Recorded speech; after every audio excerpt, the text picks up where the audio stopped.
Little long practice today, huh? Before the break. Yeah, we got 10 days off, and it was a beautiful day. First day in pad, so got a lot of good work. Got a lot of good stuff to study, video-wise, and yeah, we're very pleased.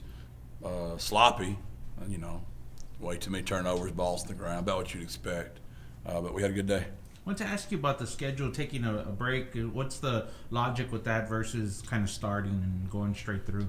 Yeah, well, last year we pushed it way back because, we hadn't really had any time to be together with Philo. We were coming off of COVID.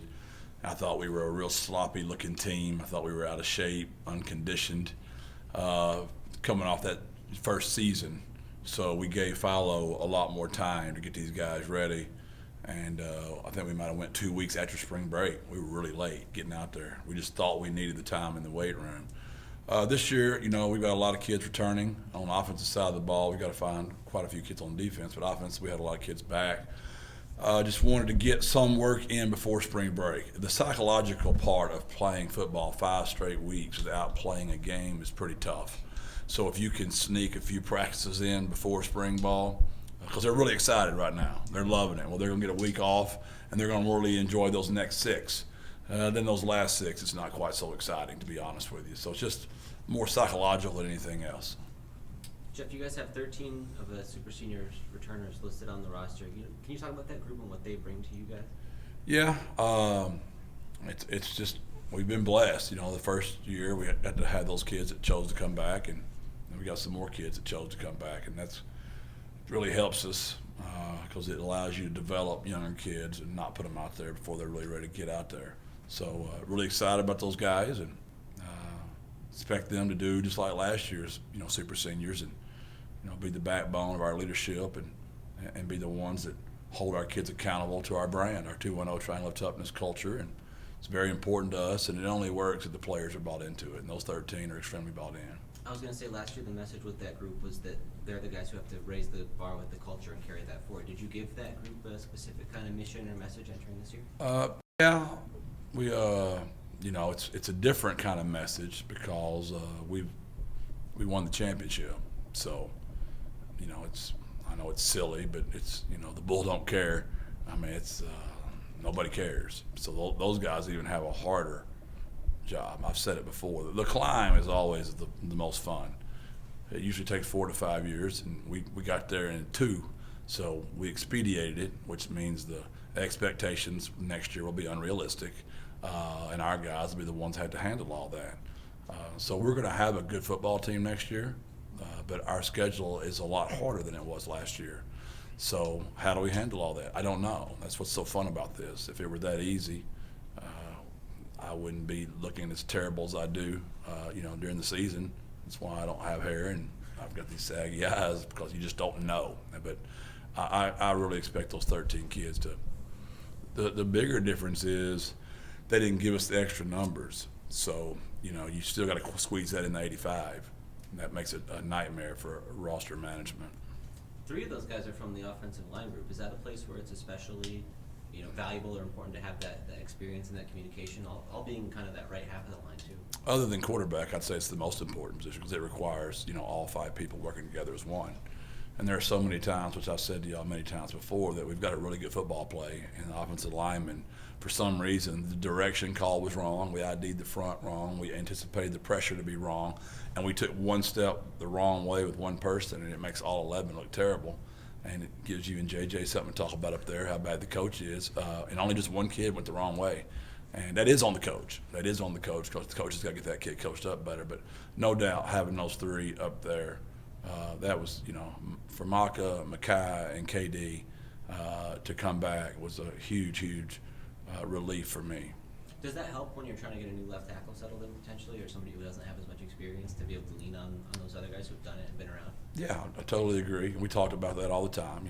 We can't replace Clarence. We cannot replace Tariq. We cannot replace Spencer. We cannot replace Sincere. We lost some really good players, right? So what do we all have to do? I've got to be a better coach. Our left guard's got to be better. Our tight ends have got to be better. We have to be better to help that position.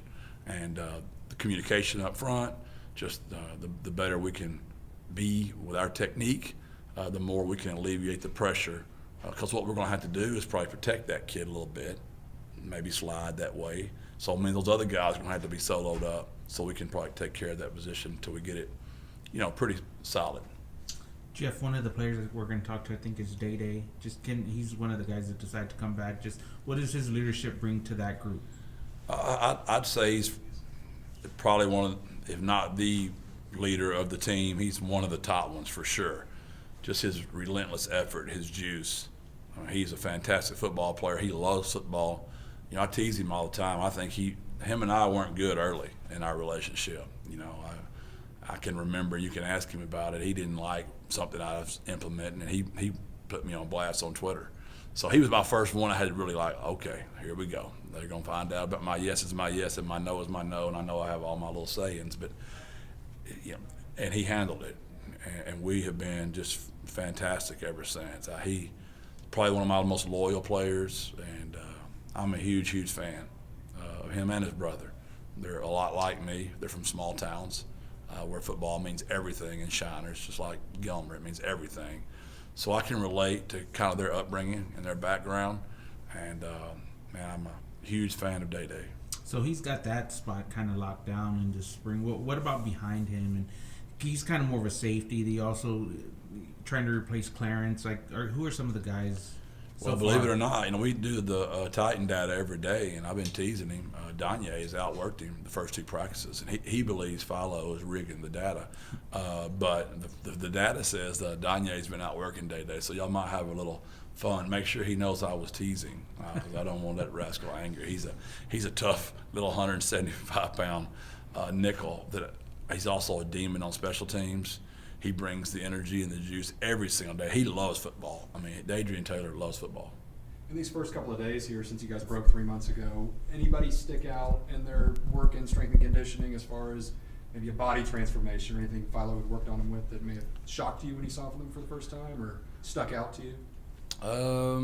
It's a great question. I don't know if anybody shocks me because I'm in there with Philo every day, so I kind of watch those guys work. Some guys that made some impressive plays today, DeJuan Griffin had a really great play on Zakari down the field. Xavier Spencer had an interception. Javon Debon had an interception. Corey had a great play down the field. It's amazing how many players, I will say, I have said to them, this is a very, very big spring for you, for all those young kids. And those are the guys their bodies have transformed the most. Clifford Chapman's body, he's a tall kid that's gotten a lot more mass on him. Would be one. Alan Horace is a really good-looking kid. His mass, you can tell he looks pretty good. And that's just some guys that came to the top of my head. But our young guys have got to get some body transformation so we can get them on that field. What are your expectations for Cliff? He's a guy who showed some flashes last year and now coming back with the extra year. Yeah, he was playing fantastic when he got injured. That was a huge loss. We knew he was out for the season. We tried to keep it a secret as much as we could because it was just such a devastating blow. And it showed up late in the year. We were just running out of people. And we expect big things. He's a great human. He's long, he's rangy, he's physical. He's played at the toughest league there is in all of football, and he's played well at that level. So we're really excited to have Cliff back there. And the last one I wanted to ask about is Matterson. I know he's done a lot here. What are your expectations for his final year? How can he continue to grow? Yeah, we just talked about losing Clarence, and whether it's 10.5 or 11 sacks, I don't know what it was. I'm sure you guys know exactly. I don't. We don't have maybe one person that's going to have 10.5 or 11, but we've got a few players up there that have the ability to take the next step, like Clarence did. And I think Brandon's one of those people. I think he's one of those kind of players that he has the motor, he has the athletic ability to be one of those players that should be, dominating, honestly. Thanks, Jeff. Thank y'all, man.